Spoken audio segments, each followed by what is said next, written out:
말씀을 고백하겠습니다. 찬송가 325장 찬송 찬송하겠습니다. 예수가 함께 계시니 시험이 오나 겁없네. 기쁨의 근원 되시는 예수를 위해 삽시다. 날마다 주를 섬기며 언제나 주를 기리고 그 사랑 안에 살면서 딴 길로 가지 맙시다. 주께서 심판하실 때 잘했다 칭찬하리니 이러한 상급 받도록 예수를 위해 삽시다. 날마다 주를 섬기며 언제나 주를 기리고 그 사랑 안에 살면서 딴 길로 가지 맙시다. 아멘. 오늘 함께 읽으실 하나님 말씀은 에스겔서 20장 1절부터 9절까지 말씀입니다. 일곱째 해 다섯째 달 열째 날에 이스라엘 장로 여러 사람이 여호와께 물으려고 와서 내 앞에 앉으니 여호와의 말씀이 내게 임하여 이르시되 인자야 이스라엘 장로들에게 말하여 이르라. 주 여호와께서 이렇게 말씀하셨느니라. 너희가 내게 물으려고 왔느냐? 내가 나의 목숨을 걸고 맹세하거니와 너희가 내게 묻기를 내가 용납하지 아니하리라. 주 여호와의 말씀이니라. 인자야 내가 그들을 심판하려느냐? 네가 그들을 심판하려느냐? 그들에게 그들의 조상들의 가증한 일을 알게 하여 이르라. 주 여호와께서 이같이 말씀하셨느니라. 옛날에 내가 이스라엘을 택하고 야곱 집의 후예를 향하여 내 손을 들어 맹세하고 애굽 땅에서 그들에게 나타나 맹세하여 이르기를 나는 여호와 너희 하나님이라 하였노라.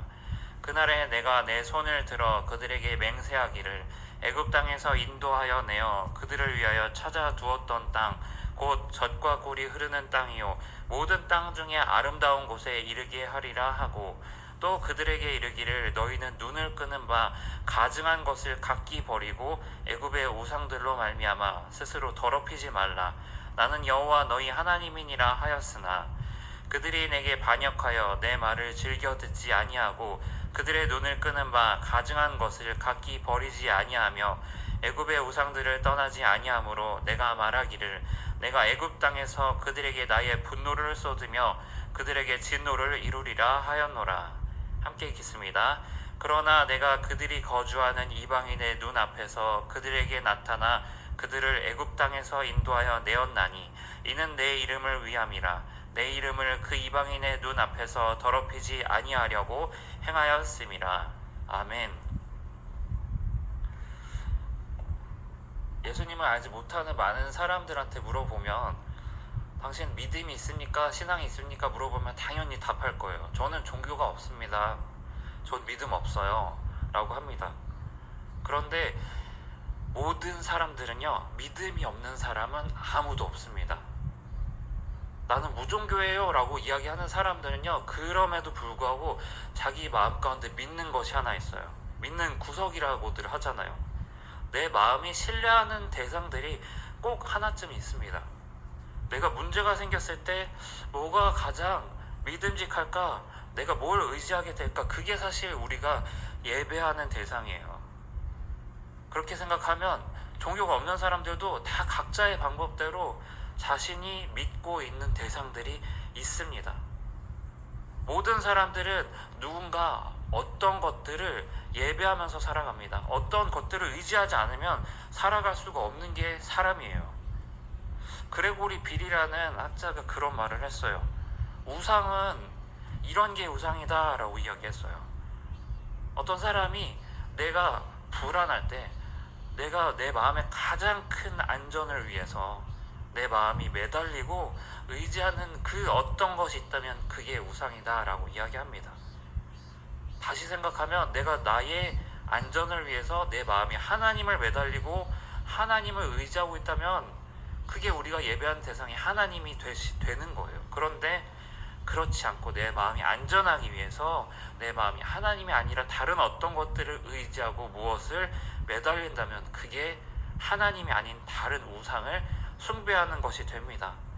지금 세상이요, 참 보면 불안한 세상이에요. 저마다 멀리서 보면 다 행복해 보이거든요. 그런데 각자의 삶 속에 들어가면 문제 없는 집들이 하나도 없어요. 다 불안해요. 어떤 것 때문에 불안하고 어떤 일들 때문에 내가 기도할 제목이 많고, 그럴 때마다 우리 마음이 무엇을 의지하고 있는가, 거기에서 우리가 예배하는 대상이 누구인가가 드러나게 됩니다. 우리가 예배하는 대상이 누굴까요? 하나님이시죠. 오늘 우리가 읽은 말씀을 통해서 하나님만을 바라본다는 것이 무엇인가 함께 상고해 보길 원합니다. 본문을 보니까 선지자가 나와요. 에스겔 선지자가 집에 있는데 누군가 막 에스겔 선지자에게 찾아옵니다. 보았더니 백성의 장로들이에요. 에스겔 선지자가 하나님의 말씀을 전한다고 하니까 장로들이, 백성의 장로들이 찾아와서 하나님의 뜻을 듣자라고 해서 찾아오는 거예요. 이 장로들이 어떤 그런 상황 속에 있었을까요? 지금 에스겔과 이 유다 백성들은요, 이스라엘에 있지 않아요. 이 사람들이 있는 곳은 바벨론 땅 그발 강가라는 곳에 모여 있어요. 유대인들만 모여서 살았어요. 거기서 모여서 살면서 텔아비브라는 곳에서 모여서 살면서 우리가 지금 이 땅에 하나님께 반역했고 죄를 지었기 때문에 지금 와 있다라는 마음들을 갖고 있어요. 그래서 굉장히 무기력해요. 그리고 하나님의 뜻이 무엇인지를 구하기를 원해요. 그래서 하나님께 찾아와서 저 선지자가 이상한 수수께끼로, 이상한 비유로 하나님의 말씀을 전한다더라. 저 선지자가 이상한 행동으로 하나님의 말씀을 전한다더라. 우리 찾아가 보자. 그래서 에스겔 선지자를 찾아온 거예요. 그런데 하나님이 이들을 보고서 뭐라고 말씀하시느냐, 3절에 이렇게 말씀하세요. 인자야, 이스라엘 장로들에게 말하여 이르라. 주 여호와께서 이렇게 말씀하셨느니라. 너희가 내게 물으려고 왔느냐? 내가 나의 목숨을 걸고 맹세하거니와 너희가 내게 묻기를 내가 용납하지 아니하리라. 주 여호와의 말씀이니라. 아멘. 하나님이 이렇게 말씀하세요. 주 여호와의 말씀이다. 내가 내 목숨을 걸고 내가 맹세한다. 나 너희한테 답하지 않을 거야 라는 거예요. 나 너희가 나한테 구하는 거 듣지 않겠다 라고 말씀하시는 거예요. 이런 하나님 모습을 참 보기가 힘들어요. 하나님이 어떤 분이냐 우리 잘 알고 계시잖아요. 하나님은 당신의 백성들의 기도를 들으시는 분이에요. 왜 기도를 거부하실까? 이들이 하나님이 기도를 거부하실 만한 그런 잘못을 지었던 걸까? 살펴보니까 그들이 하나님 앞에 지었던 잘못이 있어요. 하나님은 그것을 깨닫게 하시겠다고 4절에 이렇게 말씀하세요. 인자야, 네가 그들을 심판하려느냐? 네가 그들을 심판하려느냐? 너는 그들에게 그들의 조상들의 가증한 일을 알게 하라 라고 말씀하세요. 하나님께서 왜 장로들의 질문을 허락하지 않으시느냐? 장로들이 뭘 말할지 뭘 물을지 하나님 아직 들어보지도 않으셨는데 왜 입부터 막으시느냐? 장로들이 아마 선지자에게 찾아와서 묻고 싶었던 것이 있었던 것 같아요. 하나님, 우리가 도대체 언제 유다 땅으로 다시 돌아갑니까? 우리가 하나님의 축복을 잃어버렸습니다. 그거 잘 알아요. 그런데 예전에 우리가 그것을 누렸던 그 안전함과 축복으로 다시 언제쯤 돌아갑니까? 지금 하나님 너무 불안해요. 하나님께 묻기 위해서 찾아온 것 같아요. 그런데 하나님이 이들의 모습을 보시고서 화가 나셨다라는 거예요. 화가 나신 이유가 무엇일까? 결론적으로 말씀드릴게요. 하나님께서는 이들이 하나님이 아니라 다른 우상들을 아직도 섬기고 있다는 것에 하나님 화가 나셨어요. 그들의 조상들이 하나님이 아니라 하나님이 아닌 다른 어떤 대상들을 의지했을 때 하나님이 그것에 심판하고자 하셨고, 결국 계속 참으셨는데 그것이 나중에는 터져서 결국 이스라엘이 망한 거예요. 그런데 이들의 모습이 아직도 조상들의 모습과 다를 바가 없다라는 거예요. 하나님이 그것을 너무 화가 나신 거예요. 하나님의 이름이 더럽혀진 거예요. 하나님이 모욕감을 느끼시기 시작한 거예요. 그러면 하나님의 이름이 도대체 왜 이름이 더럽혀졌을까? 하나님 왜 그렇게 생각하실까? 5절에 말씀이 나옵니다. 이르라, 주 여호와께서 이같이 말씀하셨느니라. 옛날에 내가 이스라엘을 택하고 야곱 집의 후예를 향하여 내 손을 들어 맹세하고 애굽 땅에서 그들에게 나타나 맹세하여 이르기를 나는 여호와 너희 하나님이라 하였노라. 아멘. 이스라엘은 하나님이 어떤 선한 것이 있어서 택하신 족속이 아니에요. 그저 여러 나라 백성들 중에 한 사람이에요. 하나님이 아브라함이라는 사람을 택하셨어요. 아무것도 보지 않고 그를 택하셨어요. 그리고 그를 통해서 그의 자손들을 통해서 이스라엘로 부르셨어요. 이스라엘과 하나님 관계는 하나님이 먼저 부르셨기 때문에 시작이 된 거예요. 그런데 하나님이 이스라엘 백성들에게 찾아오셔서 약속을 하나 하세요. 그것이 무엇이냐? 내가 너희의 주인이 되고 너희는 나를 섬기는 내 백성이 되라 라고 언약을 맺자고 하세요. 언약은요, 여러분, 목숨을 담보로 한 약속이에요. 두 사람이 약속을 지켜야 되는데 한 사람이 지키지 못한다. 그럼 약속 관계 깨져요. 깨지면요, 이 사람은요, 깨버린 사람은 목숨으로 자기가 약속을 깬 것에 대해서 보상해야 돼요. 자기 목숨을 걸고서 하는 게 언약이라고요. 그런데 하나님이 이스라엘과 맺은 그 언약이 무엇이냐? 내가 너희의 주인이 되고 너희가 내 백성이 될 거다라고 이야기하세요. 주인이 되면 하나님 하시는 역할이 있어요. 하나님이 자기 백성을 위해서 하셔야 될 역할이 무엇이냐? 백성들을 지키고 보호하고 먹여 살려야 돼요.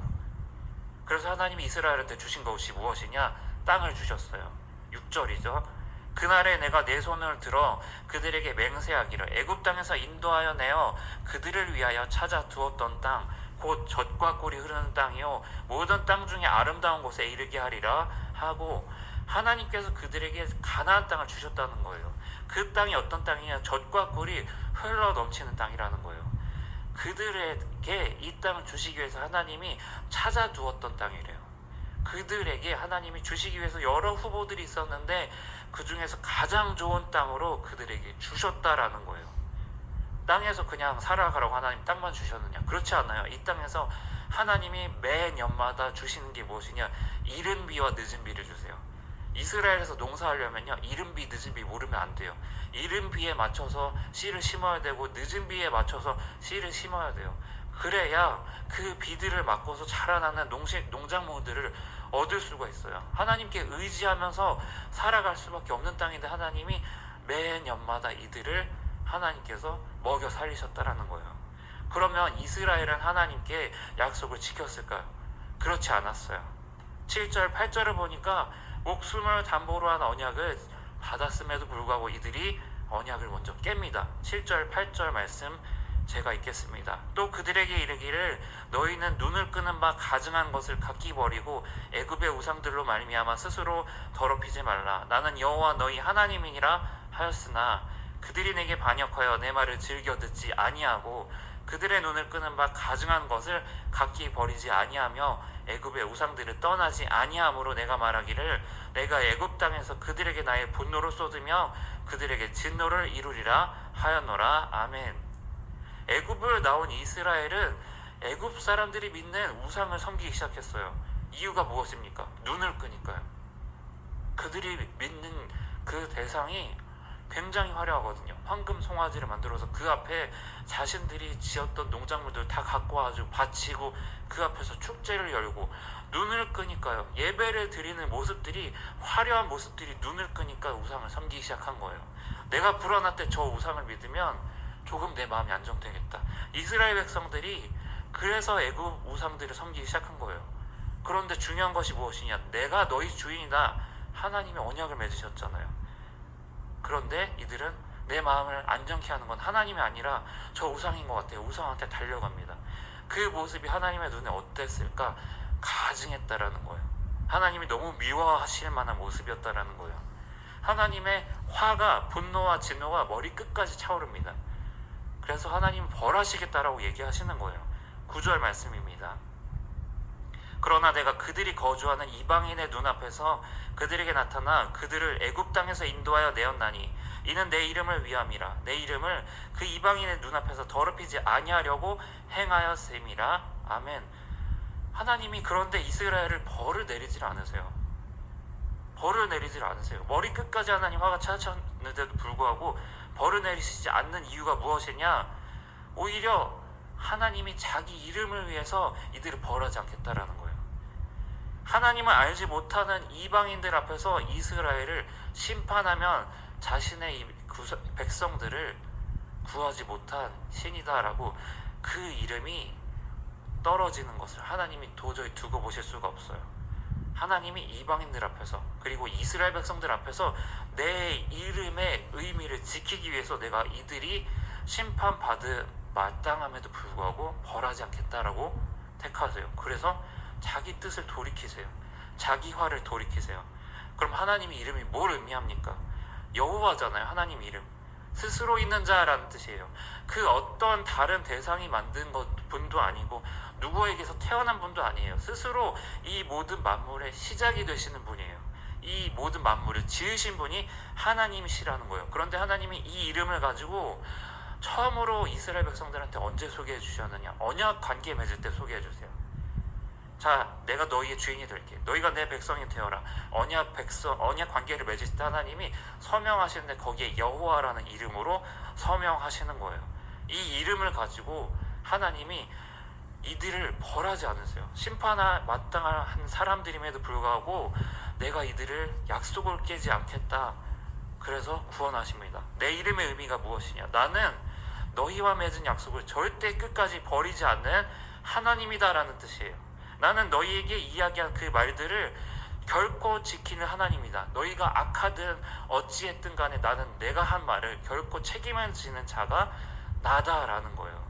나는 변함없이 신실한 성품을 가진 자다라는 걸 하나님이 보여주시기 위해서 내 이름 때문에 너희를 심판하지 않겠다라고 이야기하시는 거예요. 그런데 하나님이 분노하시는 포인트가 여기에요. 장로들의 모습은 어떠한가라는 거예요. 하나님은 자기 약속을 지키기 위해서 자기 있는 화를 끝까지 누르시고 자기의 약속을 다 하시는데 이스라엘 장로들의 모습은 이런 거예요. 하나님, 우리가 언제 다시 고향으로 돌아갑니까? 언제 우리가 다시 예전의 그 회복으로, 예전의 그 축복으로 돌아갑니까? 이들이 지금 보여주는 모습은 다 조상들과 똑같아요. 하나님, 어쩔 수 없잖아요. 지금 우리가 사는 이 땅이 우리나라도 아니고 지금 주변에 있는 많은 다른 사람들이 우리를 언제 공격할까? 그것이 두려워서 불안해서 뭔가를 믿지 않으면 미치겠어요. 그러니까 바벨론 신들이 믿는 신들을 우리 백성들이 믿기 시작하는 거예요. 하나님께 그렇게 이야기합니다. 그런데 하나님의 이름을 더럽히는 일이었다는 거예요. 그것이 하나님이 아니라 다른 대상에게서 자기의 안전을 찾을 때 하나님은 그걸 모욕감을 느끼신다라는 거예요. 우리가 이렇게 기억하길 원합니다. 우리는 하나님만을 섬겨야 합니다. 마태복음 6장 24절에서 예수님이 이렇게 말씀하시잖아요. 한 사람이 두 주인을 섬길 수 없다. 혹 이를 미워하고 저를 사랑하거나 혹 이를 중히 여기고 저를 경히 여김이라. 너희가 하나님과 재물을 겸하여 섬길 수 없다. 우리 마음을 안 좋게 하는 대상이 하나님이 되는 저와 여러분이 되기를 소망합니다. 많은 사람들이요, 자기 마음을 안정케 하는 대상이 무엇이냐? 돈이에요. 돈. 제가 얼마 전에 참 안타깝다라는 생각을 했어요. 저보다도 나이 많은 선배들이나 저나 어렸을 때 그런 표현들이 많이 있었어요. 지금은 잘 표현을 하지 않는데 염치라는 표현을 합니다. 염치가 뭘까요? 수치를 아는 것이에요. 뭐에 수치를 느끼느냐? 양심에 따라서 사는 것이 살고 있는가? 사람이 도리에 맞게 살고 있나? 사람이 상식에 맞게 행동하고 있는가? 거기에 따라서 수치를 느꼈다라는 거예요. 그런데 지금은요, 그런 것에 수치를 느끼는 시대가 아니에요. 지금 시대는요, 돈이 없는 걸 수치스럽게 느끼더라고요. 제가 어렸을 때 저희 아버지가 개척을 이제 강남 개포동에서 처음 하셨거든요. 거기서 이제 개포동에서 잠깐 개척을 하시다가 수원으로 내려왔어요. 근데 거기서 이제 개척을 하시니까 아무래도 준비가 된 개척이 아니었거든요. 그러다 보니까 점점 더 교회에 필요한 물질들이 많아지고, 그래서 저희 아버지가 사택을 따로 빼서 주공 아파트에 그때 살았는데 사택에 있었던 그 전세금들을 빼가지고 교회에 이제 넣어서 이제 교회에서 이제 사는 거예요. 저희 집이 이제 아파트에서 안 살고 상가 건물이었는데 상가 교회에서 사는 거예요. 그래서 저는 이제 학교 끝나면 교회로 와요. 교회에서 살았어요. 교회 방에서 살았어요. 그렇게 몇 년을 사는데 학교 가면 친구들이 물어요. 야, 너네 집 몇 평이야? 너 어디 살아? 어느 아파트 살아? 물어요. 중학생인데 그걸 묻더라고요. 제가 그걸 얘기했을까요? 저 그때 어린 마음에 얘기 못했어요. 많은 사람들은요, 돈을 없는 것을 수치스럽게 생각해요. 문제가 생기면 돈부터 찾아요. 미래의 안정을 위해서 돈부터 찾아요. 우리 집에서 큰 돈 쓰는 일이 생기면 어떡하지 싶어서 돈부터 찾아요. 왜 그럴까? 우리가 진짜 돈이 없어서 그런 게 아니에요. 우리 마음이 불안할 때 우리 마음의 안정을 돈이라는 대상에서 찾기 때문에 그래요. 본문에서 하나님 보실 때 어떨까요? 세상을 지으신 분이 하나님이시고 우리 필요를 우리보다 더 먼저 있어야 될 걸 아는 분이시고 세상이 어떻게 돌아가는지를 아시는 우리 하늘 아버지신데 우리가 돈을 의지하고 그곳에 내 마음의 안정을 둘 때 하나님 마음이 아프시다 못해 그것이 하나님께 너무 치욕스럽게 여겨지신다라는 거예요. 내가 그렇게 너희에게 믿음직하지 못하니, 내가 너희한테 그렇게 믿음을 주지 못하니 하나님이 그렇게 여기신다라는 거예요. 오늘 우리의 마음의 신뢰와 안정을 하나님께 찾는 저와 여러분이 되기를 소망합니다. 조지 뮬러라는 목사님이 기도 응답을 5만 번을 받으셨어요. 근데 이분이요 고아원을 하는데 아이들이 300명이거든요. 300명 아이들을 다 키우는데 돈이 있어서 고아원을 운영하신 게 아니에요. 이분은 기도로만 고아원을 운영하셨어요. 그런데 하루는 아이들한테 밥 줄 빵이 없고 우유가 없어요. 선생님들이 난리가 나가지고 목사님 저희 내일 당장 아이들의 아침으로 줄 빵과 우유가 없습니다. 어떻게 할까요? 어떻게 해야 될까요? 저녁부터 그러니까 난리가 난 거예요. 그래서 목사님이 그러셨어요. 선생님들한테 어떻게 하나님 일하시는지 봅시다 라고 해서 웃으셨어요. 그러고서 밤새 기도하시는 거예요. 밤새 하나님께 기도했어요. 그러고 나서 아침이 됐어요. 아이들 다 이제 일어났는데 배고프다고 막 선생님들한테 밥 달라고 막 그래요. 선생님들이 와서 목사님 저희 빵 없는데 어떡하죠? 아이들이 그냥 굶길까요? 목사님이 아이들 다 식당에 앉히세요를 앉히라고 했어요. 아이들이 다 앉았어요. 빵 주나 보다 앉았어요. 목사님 이제 어떻게 해요? 아이들한테 접시하고 숟가락 다 주세요. 숟가락 접시 다 줬어요. 빵이 없어요. 목사님이 식사기도 했어요. 근데 갑자기 밖에서 차 소리가 들려요. 차 소리가 들려서 갑자기 보니까 옆집 빵집 사장님이에요. 빵집 사장님이 갑자기 그런 마음이 들었대요. 어제 저녁에 제가 기도하는데 우리 아이들한테 내가 한 번도 빵을 준 적이 없더라고요. 그래서 옆집 사는데 빵을 좀 구우려고 새벽부터 구웠습니다. 그래서 제가 갖고 왔어요, 목사님. 그래서 갖고 온 거예요. 하필 그날 아침에. 근데 우유가 없잖아요. 근데 빵을 가지고 나서 빵을 다 아이들 나눠주니까 우유집에서 이번에는 우유를 가지고서 다 갖고 왔어요. 목사님 우유 필요하지 않으세요? 아이들을 위해서 저희가 우유를 좀 줘야 되겠다, 기부해야 되겠다라는 마음이 들더라고요. 가져왔습니다. 목사님 괜찮으시죠? 이거 못 먹는 거 아니죠? 아이들 먹을 수 있죠? 아이들이 그날 다 배불리 먹었어요.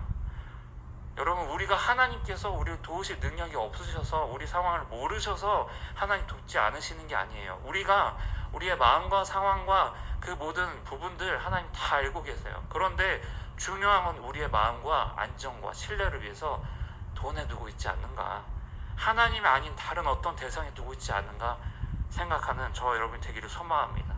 하나님만의 주인으로 의지하는 저와 여러분이 되기를 소망합니다. 기도하겠습니다.